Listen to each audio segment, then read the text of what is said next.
Good day to you and welcome to another edition of Primetime Sportz. I'm David Schiele. We start off in the world of softball. After competing in the Kajikawa Classic in Arizona, the Georgia State softball team held their home opener against Georgia Tech on Wednesday night. Tied at 2, the Panthers and Yellow Jackets went to extras. And in the bottom of the 12th, Kinsey Caldwell blasted a solo home run for the 3-2 walk-off victory. Here's what head coach Roger Kincaid had to say after the win.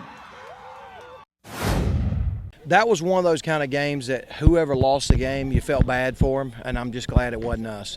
And we battled and hung in there and figured out a way to win. It wasn't pretty at times, but we'll take the W, I promise you that. The softball team hosts Alabama, Maryland, Mercer, and Miami, Ohio this weekend as part of the Panther Invitational. On Thursday night, the men's and women's basketball teams hosted conference rival Arkansas Little Rock. The Lady Panthers could not get around the tough Trojan defense, falling Little Rock 54-39. The men's basketball team built an early 14-point lead, but could not continue their momentum in the second half and fell 57-49 for their 7th loss in 8 games. Both teams will look to bounce back on Saturday as they take on Arkansas State. Staying on the topic of basketball, former Panthers head coach Charles "Lefty" Driesell is a nominee for the Basketball Hall of Fame. Reporter Rashad Milligan has the full story. The 2016 Naismith Memorial Basketball Hall of Fame class has been announced for nominations, and among these nominees is former Panthers coach Charles "Lefty" Driesell.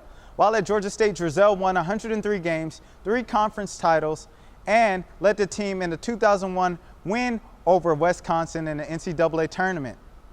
Driesell is the only coach in NCAA history to win over 100 games at 4 different programs, and although he's mostly known for his 17 years at Maryland, we here at Georgia State named our own court here inside the GSU Sports Arena after Driesell himself.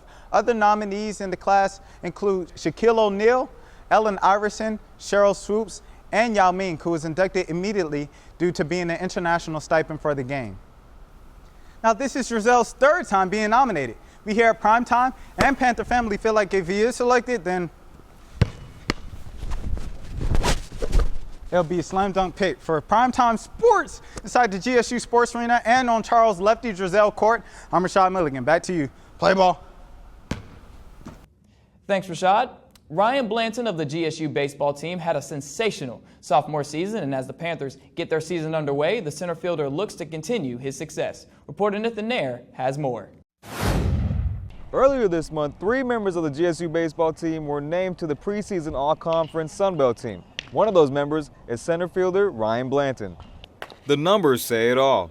Standout center fielder Ryan Blanton posted a stellar batting average of .330 in 2015, which led the team. He also led the Sun Belt with 42 runs scored before injuring his hand in the final month of last year. It's clear that the junior is grateful for this distinction. To me, it's just a blessing. It's always nice to be recognized for your hard work, but I know this whole team's been working really hard, and I know a lot of guys on this team that would deserve that honor as well, and I just feel very blessed to have received it. As a leadoff hitter, a player has a number of responsibilities. With Bland's experience with the team, he knows exactly what his assignment is.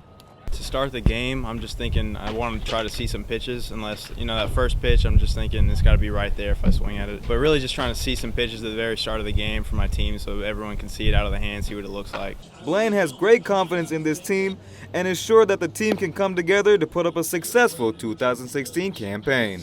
No words can describe how excited we are. This team is ready for this game this weekend. We think that we can lead the conference. We can be number 1 in the conference. It's just a matter of going out and doing that.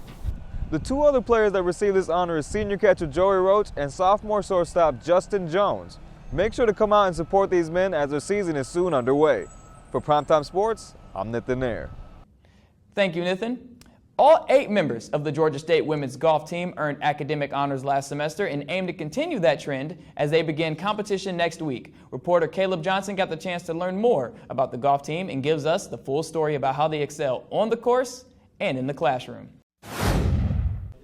In an endeavor to bring you information on sports here at GSU that you might not be familiar with, I went and spent some time with the women's golf team. These 8 ladies not only excel on the course, but also in the classroom as they hold a team GPA average of 3.79. That leads all Georgia State sports. So I wanted to know, how are they able to excel in the classroom and on the course and handle both so well?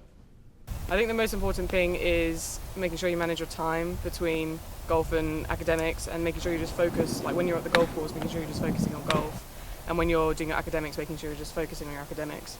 Such ideas appear to be simple, but these ladies definitely have their hands full with quite a busy schedule. Not everything is serious business in the world of golf, as these ladies undeniably know how to have fun.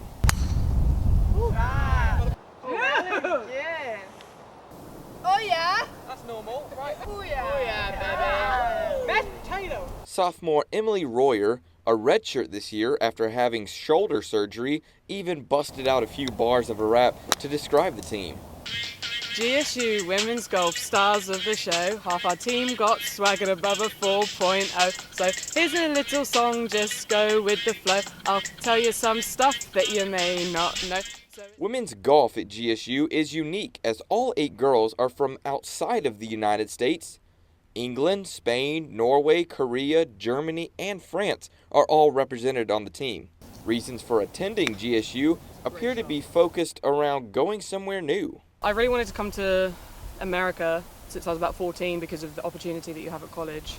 And I think the diversity and being in a city, which is not what I'm used to from back home, really attracted me to Georgia State.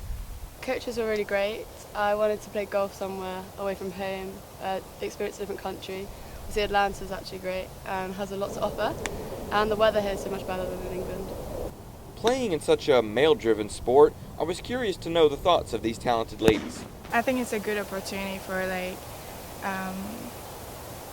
for us to stand out, so we can show that women can do something great.